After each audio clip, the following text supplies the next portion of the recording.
Prashant sir, കഴിഞ്ഞ ദിവസം നമ്മുടെ സുരേഷ് ഗോപി പറയുകയുണ്ടായി, കേന്ദ്രമന്ത്രി സ്ഥാനം തനിക്ക് ഒഴിഞ്ഞാൽ കൊള്ളാമെന്നും തനിക്ക് അതിൽ നിന്ന് പ്രത്യേകിച്ച് വരുമാനമോ അല്ലെങ്കിൽ സാമ്പത്തിക നേട്ടമോ ഒന്നും ഉണ്ടാക്കാൻ സാധിക്കുന്നില്ലെന്നും സിനിമ വഴി ഒരു വരുമാനം തനിക്ക് ലഭിക്കും, അതുകൊണ്ട് ആ കേന്ദ്രമന്ത്രി സ്ഥാനത്ത് നിന്ന് ഒഴിയാം എന്നുള്ള രീതിയിലായിരുന്നു അദ്ദേഹത്തിന്റെ ഒരു സംസാരം.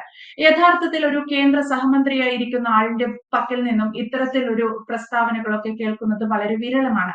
യഥാർത്ഥത്തിൽ സുരേഷ് ഗോപി പറയാൻ ആഗ്രഹിക്കുന്നത് ഒരു കേന്ദ്രമന്ത്രിയൊക്കെ ആയിരുന്നാൽ വലിയ സാമ്പത്തിക നേട്ടം ഒന്നും ഉണ്ടാവില്ല എന്നാണോ? അതല്ല, തനിക്ക് മറ്റെന്തെങ്കിലും വരുമാനം ലഭിക്കുന്ന ഒരു മേഖലയിലേക്ക്, അതായത് സിനിമ ചെയ്യണം എന്ന് അദ്ദേഹം തുറന്നു പറയുകയാണ്. സുരേഷ് ഗോപി പറയാൻ ആഗ്രഹിക്കുന്നത് എന്താണ്? അദ്ദേഹം എന്താണ് ഉദ്ദേശിച്ചിരിക്കുന്നത്? അദ്ദേഹം എന്താണ് പറയാൻ ആഗ്രഹിച്ചിരിക്കുന്നത്, അദ്ദേഹം എന്താണ് ഉദ്ദേശിച്ചിരിക്കുന്നത് എന്നൊക്കെ വിശകലനം ചെയ്യേണ്ടി വരും. പക്ഷെ ഒരു രാഷ്ട്രീയക്കാരനും ഒരു മന്ത്രിയും ഒക്കെ എന്ത് പറയണം എന്നുള്ളതിനെ പറ്റി ആലോചിച്ചാണ് സംസാരിക്കുന്നത്. അദ്ദേഹം ഒരു മന്ത്രി ആവുന്നതിന്റെ പുറകിൽ ഒരു പാർട്ടിയുണ്ട്. അദ്ദേഹം മന്ത്രി ആക്കിയതിന്റെ പുറകിൽ ജനമുണ്ട്. അപ്പം അതിനു മുമ്പ് ഈ പറഞ്ഞതുപോലെ നടത്തിയ ഗോഷ്ഠിയും അല്ലെങ്കിൽ ഈ പറയുന്നത് പോലെ നടക്കുന്ന രീതിയും ഒന്നും ആവരുത്. അതിനകത്താണ് അത് രാഷ്ട്രീയക്കാരനും അല്ലെങ്കിൽ ഇത്തരത്തിൽ പോസ്റ്റുകളിൽ ഇരിക്കുന്നവനും അത്തരത്തിൽ ആലോചിച്ച് സംസാരിക്കേണ്ടതായിട്ടുണ്ട്. സുരേഷ് ഗോപിക്ക് ഇത് പലപ്പോഴും സംഭവിക്കാറില്ല. സുരേഷ് ഗോപിയെ പറ്റി വ്യക്തിപരമായിട്ട് അറിയുന്ന ആൾക്കാർ ഒരുപക്ഷെ സുരേഷ് ഗോപിയുടെ ശൈലി ഇതാണെന്നോ, അല്ലെങ്കിൽ സുരേഷ് ഗോപി നല്ലയാളാണെന്നോ, സുരേഷ് ഗോപി വലിയ വലിപ്പത്തിൽ കാര്യങ്ങൾ ചെയ്യുന്ന ആളാണെന്നോ ഒക്കെ മനസ്സിലാവുന്നുണ്ടാവും. അല്ലെങ്കിൽ ഒരു പരിധിവരെ അതൊക്കെ മനസ്സിലാക്കി തന്നെയായിരിക്കും അദ്ദേഹത്തെ ഈ പറയുന്ന തൃശ്ശൂർ പോലെയുള്ള ഒരു മണ്ഡലത്തിൽ ഈ പറയുന്ന ഉത്തരവാദിത്തം ഏൽപ്പിച്ചതും.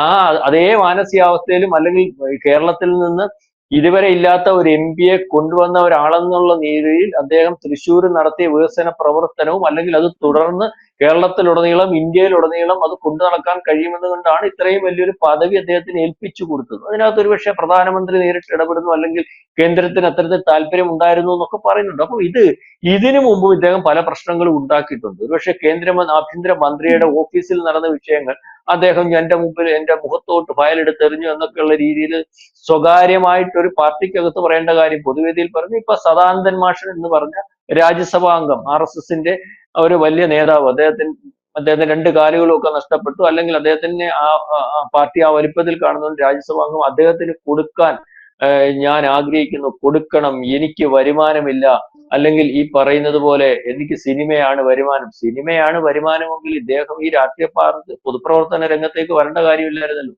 അപ്പൊ ഈ മോഹൻലാലും മമ്മൂട്ടിയും ഒക്കെ ചെയ്യുന്നത് പോലെ സിനിമയും കൊണ്ടങ്ങ് പോയാൽ പോരായിരുന്നു. ആരാണ്ട് വിളിച്ചു വരുത്തിയാണ്. ഇദ്ദേഹം വന്ന് ഇതിനകത്ത് പ്രവർത്തിച്ച് ഒരുപക്ഷെ രണ്ടു വട്ടം പാർട്ടി അദ്ദേഹത്തിന് പ്രവർത്തിക്കാൻ കൊള്ളാമെന്ന് കണ്ട് അവസരം കൊടുത്തപ്പോൾ അവിടെ നിന്ന് തോറ്റുപോയിട്ട് പോലും അവിടെ നിന്ന് 5 കൊല്ലം കൊണ്ട് അദ്ദേഹം പ്രയത്നിച്ച് MP ആയിട്ട് വരുമ്പോൾ, MP ആകുന്ന ഉത്തരവാദിത്വം ജനത്തെ സേവിക്കുന്ന ഉത്തരവാദിത്വം.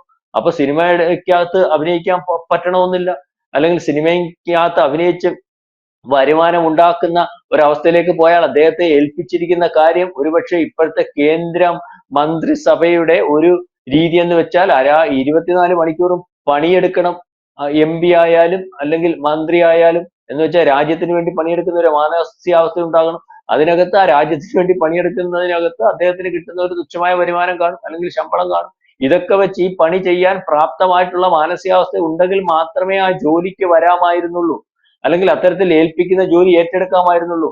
ഇത് പാർട്ടിയെ ഇപ്പൊ പ്രതിസന്ധിയാക്കുകയാണ്. അല്ലെങ്കിൽ സുരേഷ് ഗോപിക്ക് വയ്യ, ഞാൻ പോവുകയാണ്, എനിക്ക് മന്ത്രിസ്ഥാനം ഒന്നും വിഷയമല്ല എന്നുള്ള രീതിയിൽ പറയുമ്പോൾ മറ്റുള്ള മന്ത്രിമാരുടെയും മന്ത്രിസ്ഥാനത്തിനെ ഒക്കെ ഇത് ബാധിക്കും, അല്ലെങ്കിൽ അവരുടെ വലിപ്പത്തെ കുറച്ചു കാണിക്കും, അല്ലെങ്കിൽ ഇത്തരത്തിലൊരു നേതാവാണോ BJPക്ക് ഉള്ളതെന്ന് ചർച്ചയാകും, അല്ലെങ്കിൽ ഇതുപോലെയുള്ള ആളെ ഒരു രാഷ്ട്രീയ പാർട്ടിക്ക് ഉതകുന്ന ആളാണോ, അല്ലെങ്കിൽ ഇതാണോ രാഷ്ട്രീയ പാർട്ടിയുടെ ഭാഗമായിട്ട് നിൽക്കുന്ന, അല്ലെങ്കിൽ BJPയുടെ MP എന്നുള്ള രീതിയിൽ മറ്റ് രാഷ്ട്രീയ പാർട്ടി നേതാക്കന്മാരും പാർട്ടികളും ഇത് BJP ഇല്ലായ്മ ചെയ്യുന്നതിനും ഒരുപക്ഷെ ആ കേന്ദ്ര മന്ത്രിസഭയെ മോശമാക്കുന്നതിനും ഒക്കെ ഉപയോഗിക്കും. അപ്പം ഈ പറയുന്നത് പോലെ പലവട്ടം പറഞ്ഞിട്ടുള്ളത് പോലെയല്ല, ഏൽപ്പിച്ച കാര്യങ്ങൾ കൃത്യമായിട്ട് ചെയ്യാതിരുന്നാൽ പിന്നെ ഒരു അവസരം പോലും ഉണ്ടാകുന്ന ഒരു അവസ്ഥയിൽ, അല്ലെങ്കിൽ അത്തരത്തിലുള്ള ഒരു അവസരം കൊടുക്കുന്ന അവസ്ഥയിലുള്ള ഒരു പാർട്ടി അല്ല BJP, അല്ലെങ്കിൽ അതിന് നേതൃത്വം കൊടുക്കുന്ന നരേന്ദ്രമോദി എന്നുള്ളത് നമുക്ക് പല ആൾക്കാരെയും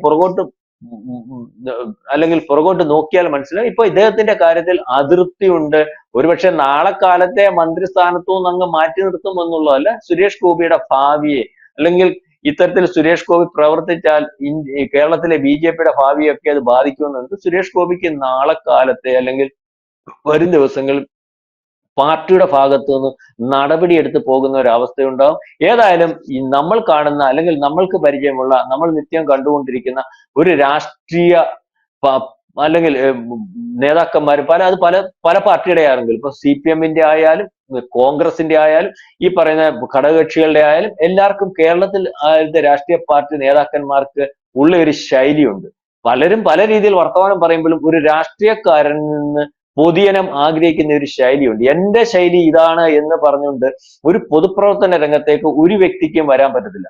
നമ്മളുടെ ശൈലി ഇതാണെങ്കിൽ അത് തിരിച്ചറിഞ്ഞ് പൊതുജനങ്ങൾക്ക് ബോധ്യമാകുന്ന ഒരു ശൈലി, പൊതുജനങ്ങൾക്ക് ഇഷ്ടമാകുന്ന ഒരു ശൈലി, അവരുടെ ഈ പറയുന്നത് പോലെ സെർവന്റ് ആയിട്ട് നിൽക്കുന്ന ഒരാളാണെന്ന മാനസികാവസ്ഥയിലുള്ള ഒരു ശൈലി, ആ ഒരു ശൈലിയിലേക്ക് കാര്യങ്ങൾ പോകണം. അല്ലെങ്കിൽ ആ ഒരു ശൈലിയിലേക്ക് പോകുന്നതായിരിക്കും പാർട്ടിക്കും അദ്ദേഹത്തിനും ഉതകുന്നത്.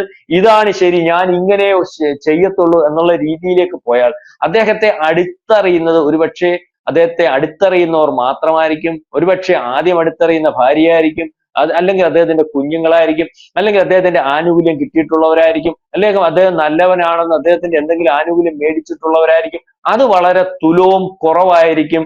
കൂടുതലുള്ളത് സുരേഷ് ഗോപി കാണിക്കുന്ന ഗോഷ്ഠിയും ധാർഷ്ട്യവും അദ്ദേഹത്തിന്റെ ബോഡി ലാംഗ്വേജും ഒക്കെയാണ്. ഇദ്ദേഹം ഒരു അഹങ്കാരിയാണ്, അല്ലെങ്കിൽ ഈ പാർട്ടിയെ വെല്ലുവിളിക്കുന്ന ആളാണ്, അല്ലെങ്കിൽ MP സ്ഥാനത്തെ വെല്ലുവിളിക്കുന്ന ആളാണ്, മന്ത്രിസ്ഥാനത്തെ വെല്ലുവിളിക്കുന്ന ആളാണ് എന്നുള്ള രീതിയിലേക്കുള്ള ഒരു വിലയിരുത്തൽ വരും. ഇതൊരു പക്ഷേ നാളെ കാലത്തെ രാഷ്ട്രീയ പാർട്ടി എന്നുള്ള നിലയിൽ BJPക്ക് ദോഷം ചെയ്യും. കഴിഞ്ഞ ദിവസം തന്നെ ഈ പറയുന്ന ഇദ്ദേഹത്തിന്റെ പ്രസ്താവനകൾ, ഒരുപക്ഷെ കേരളത്തിൽ ഈ BJPക്ക് ഒരു സംസ്ഥാന പ്രസിഡന്റ് ഉണ്ട്, ഒരു കമ്മിറ്റി ഉണ്ട്. അതിനപ്പുറം ഇദ്ദേഹത്തെ ഒരുപക്ഷെ അമിത്ഷായ്ക്ക് അറിയാമായിരിക്കും, അല്ലെങ്കിൽ നരേന്ദ്രമോദിക്ക് അറിയാമായിരിക്കും. ആ പരിഗണന കൊണ്ട് അദ്ദേഹത്തിന് ചില, അല്ലെങ്കിൽ ഈ ശുദ്ധഗതിക്കാരൻ എന്നുള്ള രീതിയിൽ അദ്ദേഹം ആ പരിഗണന കൊണ്ട് പാർട്ടിക്കകത്തുനിന്ന് ചില ആനുകൂല്യങ്ങൾ മറ്റ് നേതാക്കന്മാർക്ക് കിട്ടുന്നതിനെക്കാട്ടിൽ കൂടുതൽ കിട്ടിയാണ് ഇദ്ദേഹം തൃശ്ശൂർ സ്ഥാനാർത്ഥിയാവുന്നതും ജയിക്കുന്നതും ഒക്കെ. പക്ഷെ അതൊക്കെ ശരിയാണെങ്കിലും ഒരു പാർട്ടി സംവിധാനത്തെ അംഗീകരിച്ച് പോകുന്ന ഒരവസ്ഥ ഉണ്ടാവണം. ഈ പറയുന്നത് പോലെ രാജീവ് ചന്ദ്രശേഖരൻ പാർട്ടിക്കകത്ത് ഈ എയിംസിന്റെ വിഷയം വന്നപ്പോൾ ഒരു അഭിപ്രായം പറയുന്നു. പുള്ളി അഭിപ്രായത്തിനകത്തൊക്കെ പത്രക്കാർ ചോദിക്കുമ്പോൾ എനിക്കൊറ്റ അഭിപ്രായമേ ഉള്ളൂ, അത് വേറെ ആരുടെ അഭിപ്രായമൊന്നുമല്ല, എന്റെ അഭിപ്രായമാണ് ഇത് ഞാൻ എവിടെയും പറഞ്ഞിരിക്കുന്നത്. അതായത് അദ്ദേഹത്തിന്റെ പാർട്ടിയുടെ അഭിപ്രായമോ ഇവിടുത്തെ നേതാക്കന്മാരുടെ അഭിപ്രായമോ BJPക്ക് പൊതുവെയുള്ള അഭിപ്രായമോ ഈ പാർട്ടിക്ക് വേണ്ടി നിൽക്കുന്ന ആൾക്കാരുടെ അഭിപ്രായമോ ഒന്നും പുള്ളിക്ക് വിഷയമല്ല. പുള്ളിക്ക് ഒരു അഭിപ്രായമുള്ള ഒരു അപ്രമാദിത്യം, ആ ഒരു ശൈലിയൊന്നും പുള്ളി എത്ര ശുദ്ധീകരിക്കാനാണെങ്കിലും രാഷ്ട്രീയ പാർട്ടിക്കകത്ത് നിന്നിട്ട് എടുക്കുന്നത് ശരിയല്ല. പിന്നെ അല്ലെങ്കിൽ ആ ഒരു ശൈലിയിലേക്ക് എടുക്കണം അല്ലെങ്കിൽ എടുത്തു പോകണം എന്നുണ്ടെങ്കിൽ പുള്ളി സ്വതന്ത്രമായിട്ട് എവിടെയെങ്കിലും നിന്ന് മത്സരിക്കണം. അല്ലെങ്കിൽ അത്തരത്തിൽ സ്വതന്ത്രമായിട്ട് മത്സരിച്ചിട്ട് അദ്ദേഹത്തിന്റെ മാത്രം കഴിവുകൊണ്ട് ഒരു മന്ത്രിയാണോ? അങ്ങനെ ഒരു മന്ത്രിയാവാൻ പറ്റിയ ആളൊന്നും അല്ലല്ലോ സുരേഷ് ഗോപി. അങ്ങനെ ആയിട്ടുമില്ലല്ലോ സുരേഷ് ഗോപി. സുരേഷ് ഗോപി അവിടുത്തെ എത്ര സുരേഷ് ഗോപി പ്രവർത്തിക്കുമ്പോഴും 50% അവിടുത്തെ BJP സംവിധാനവും പാർട്ടി സംവിധാനവും ഒക്കെ അദ്ദേഹം സഹായിച്ചിട്ടുണ്ട്, അദ്ദേഹത്തിന് വേണ്ടി നിന്നു കൊടുത്തിട്ടുണ്ട്. അത് പ്രയോജനപ്പെടുത്തി തന്നെയാണ് അദ്ദേഹം ഈ പറയുന്നത് പോലെ MP ആയതും അതിനുശേഷം മന്ത്രിയായതും. അപ്പം അത് ആ പാർട്ടിക്ക് ഗുണം ചെയ്യുന്ന രീതിയിൽ, പാർട്ടി പ്രവർത്തകർക്ക് കൂടി ഗുണം ചെയ്യുന്ന രീതിയിൽ പോകണം. അദ്ദേഹം തെറ്റുകാരനാണോ കുറ്റക്കാരനാണോ അല്ലെങ്കിൽ ഏൽപ്പിച്ച ജോലി ചെയ്യാത്ത ആളാണെന്നോ ഒന്നും എനിക്ക് അഭിപ്രായത്തില്ല. കൂടുതൽ വലിപ്പത്തിൽ ചെയ്യുന്ന ഒരു ആള് തന്നെയാണെന്നാണ് എന്റെ ഒരു അഭിപ്രായം. പക്ഷെ അദ്ദേഹത്തിന്റെ ശൈലി ഒരു പക്ഷേ നമ്മൾ ആരോട് ചോദിച്ചാലും, ഇപ്പൊ നീതുവിനോട് പേഴ്സണലി ഒരാൾ ചോദിച്ചാൽ പോലും അതങ്ങോട്ട് അംഗീകരിച്ചു പോകുന്ന ഒരു ശൈലിയായിട്ട് എനിക്ക് തോന്നുന്നില്ല. എല്ലാവരുടെയും അഭിപ്രായം ഇത് തന്നെയാണ്. ആ ശൈലി മാറ്റുന്നത് തന്നെയാണ് നല്ലത്. അല്ലെങ്കിൽ സുരേഷ് ഗോപിയെ മാറ്റി തീരുമാനിക്കുന്നതിന് വേണ്ടി തയ്യാറാകുന്ന ഒരു ചങ്കൂറ്റമുള്ള ഒരു പാർട്ടിയും ആ സംവിധാനവും ഒക്കെയാണ് കേന്ദ്രത്തിലിരിക്കുന്നത്. ഒരു സുരേഷ് ഗോപിയും ഈ പറയുന്ന പോലെ BJPക്കോ നരേന്ദ്രമോദിക്കോ ഒരു വിഷയമല്ല എന്നുള്ളത് സുരേഷ് ഗോപി മനസ്സിലാക്കിയാൽ മാത്രം കൊല്ലം. ഏതായാലും സുരേഷ് ഗോപിക്ക് പഴയ പരിഗണന കേന്ദ്രത്തിൽ നിന്ന് കിട്ടുന്നുണ്ടാകുന്നില്ല എന്നുള്ള വാർത്തകൾ തന്നെയാണ് ഇപ്പൊ വരുന്നത്. നടപടിക്കുള്ള സാധ്യതയും മുന്നിൽ കാണുന്നത്. യെസ്, അതാണ്. എന്തായാലും ലഭിച്ചിരിക്കുന്ന കേന്ദ്ര സഹമന്ത്രി സ്ഥാനത്തെ വേണ്ട രീതിയിൽ ഒരു രാഷ്ട്രീയ പ്രവർത്തകൻ എങ്ങനെ ഉപയോഗിക്കണമോ ആ രീതിയിലാണോ സുരേഷ് ഗോപി ഉപയോഗിക്കുന്നത് എന്ന ചോദ്യം വളരെ വളരെ പ്രസക്തമാണ്. സാധാരണക്കാരോട്, തന്നെ കാണാൻ വരുന്ന സാധാരണക്കാരോട് പോലും അദ്ദേഹം എങ്ങനെ പെരുമാറുന്നു എന്നുള്ളത് മീഡിയയും പൊതുജനങ്ങളും ഒക്കെ സസൂക്ഷ്മം നിരീക്ഷിക്കുന്നുണ്ട്. സുരേഷ് ഗോപിക്ക് കേരളത്തിൽ നിലവിൽ ലഭിച്ചിരിക്കുന്ന ചില വിമർശനങ്ങളൊക്കെ കേന്ദ്രവും നിരീക്ഷിക്കുന്നുണ്ട് എന്ന് വേണം കരുതാൻ. അതിനിടയിലാണ് അദ്ദേഹത്തിന്റെ ഇത്തരത്തിലുള്ള പ്രസ്താവനകളും പുറത്തു വരുന്നത്. എന്തായാലും വ്യക്തമാണ്. Thank you Prashanth sir. കൂടുതൽ വാർത്തകളും വിശേഷങ്ങളും നിങ്ങളിലേക്ക് എത്താൻ ABC മലയാളം സബ്സ്ക്രൈബ് ചെയ്യുക, ബെൽ ബട്ടണും അമർത്തുക.